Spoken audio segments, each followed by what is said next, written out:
there are issues that you don't even really want to look at then. Yeah.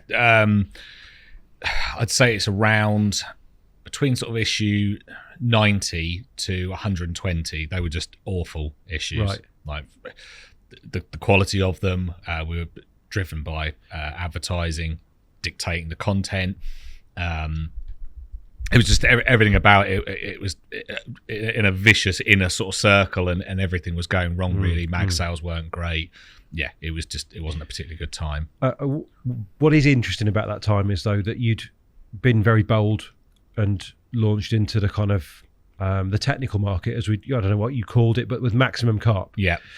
Now that was around for a few years, but for those of us who didn't see it, just tell us a little bit about what the situation was around the launch of Max. So CARPology was aimed at more the seasoned carp angler. So we wanted to do a sort of a technical magazine, so to compete with Total Carp and Crafty Carper, which is the biggest part of that market. Yeah, that was the thing. It was the biggest part of the market. And we launched Maximum Carp. It was a great magazine. Really did think it was a great magazine. So that was issue 1. I mean, there are obvious parallels with Improve Your Course Fishing as you look at that. Yeah.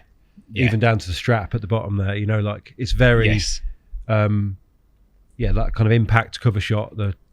Again, not a fish shot. You've launched another magazine with a fish shot on it. Yeah. So that, like you say, it very much was Improve-esque with the tick boxes at the bottom and. Lots of numbers and bold headlines. And the idea was to introduce a instructional magazine to try and take on the Square magazines. With hindsight, I don't know where it was ever going to go, because we were never going to compete in terms of mag sales, because we were never going to have that distribution, which then meant we weren't going to compete with them on ad revenue. So looking back, it was again... I suppose it was a bit like when we launched CARPology. It was a bit sort of naive the way we did it, really. You would have thought we'd have learned. But it's a double-edged sword, Maximum Carp was, because it did almost take the company down, because I stupidly was editing both magazines and then working those stupid hours that I mentioned.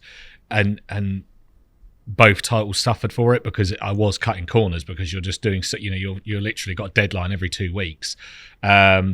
And it nearly did bring. We were probably a month away, 2 months away from basically losing both titles, and it was a really hard decision.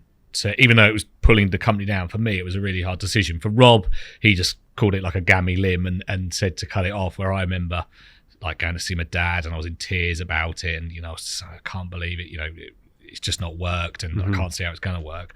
But that was the saviour of us as a whole publisher, because it transformed CARPology. Because once we got rid of Maximum Carp, we then and the company literally went back to, it was just me, Rob and Lou. I can remember that again. That was fond memories. This was now 2014, so I might have jumped ahead, but that was back in 2014. And we literally, it was almost like a blank sheet of paper. It was like, right, we've virtually got nothing left now. There is only 3 of us. We need to start again. We know we can make CARPology good again, and then we'll just build everything else around the brand. And one of the big things, and sorry, going back, in that sort of period between issue 90 and 120, everything sort of went wrong. Like we bought a container of clothing from China that was cost price to us was 70 grand, and it all shrunk. We bought, and it was just, well, then in 3 months we spent 70 grand on clothing that we couldn't sell, £30,000 on a website that was awful. It didn't work, and the company that we'd built it with had properly shafted us. And then there was a few other things that went along with it. So it was just proper tough. Like nothing was going right. And then everything then went right, where we had this circle that was just doing this. All of a sudden we started chipping away and it was going that way. And then you could see the wood for the trees, and you could see that, if we did this, it would generate that. And then all of a sudden everything changed, and we used a new company to do the website. And that's where Max came in. That we were, what saved us really as a publisher, why we've sort of managed to keep going and others have fallen, is we jumped on the digital stuff quite early on. And then with Max, we had this 3 years worth of gold content, lots of beautiful illustrations, really, and it was still current, really good imagery that hardly anyone had seen. So we used that as the strategy. We had this new website built. Again, at that point, mobile first design wasn't really that common. And we had that. All our typefaces that are in the magazine were pulling through.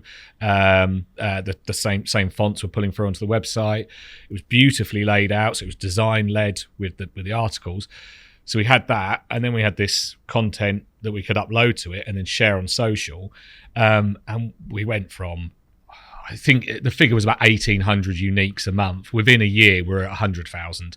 Our Facebook group page at that point was something like, I can't remember, but say it was 20,000, something like that. I remember I went on a course with Lewis Porter from Fox, Facebook course. This was probably about 6 months before this, and there was only the two of us on the course. It was great. We had like this expert person on social media, and this was like the gold rush. The likes was like the gold rush. So it was all about getting those figures up, and those likes up, and so we did this course, and then what I learned from it, I could then put back into action basically with this content, and then Facebook went from 20,000 to 50,000 to 100 to 150 very, very rapidly, and then consequently we then had more advertisers come on board, which then meant more money for the magazine, and then that's what then basically pushed it forward. And was that a collective sigh of relief, Joe? Like, was there a moment when you thought, do you know what, we've turned this round? Was there one moment that you remember? Yeah, I think, issue 126 is an issue that I look at mega, mega fondly, because that was the first issue about a month after we had this moment where we sat down, this blank piece of paper, me, Rob and Lou, and we'd basically, because we were then sort of free to do certain things because we'd got rid of this, as Rob put it, gammy limb, we had a spot colour on that. So yeah, that's the cover. So this is issue 126, September 2014. It had Gaz Fairham on the front. So everything sort of just aligned. We had this website that all of a sudden was brilliant. We had this massive amount of content that we could put out and loads of people could read. Gaz had agreed to start doing some writing with us, and it was when he was first going over to Belgium, and his writing is amazing and his photography is incredible. We then had a spot colour, so like a fluorescent on the cover, and we also went up in pagination.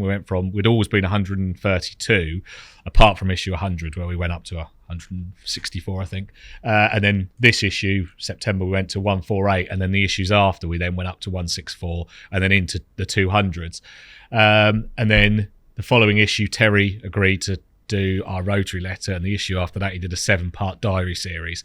So everything aligned from having this awful period where it just felt like anything you did went wrong, to then all of a sudden it just went right. I remember Terry, it must have probably been about a year after that 7-part series, so we're still on this sort of gold run, if you like, message me to say, do you want, if you want any writing, I'm up for doing something. And you're like, that just doesn't happen. Have you still got the message, Joe, somewhere? I probably still got it.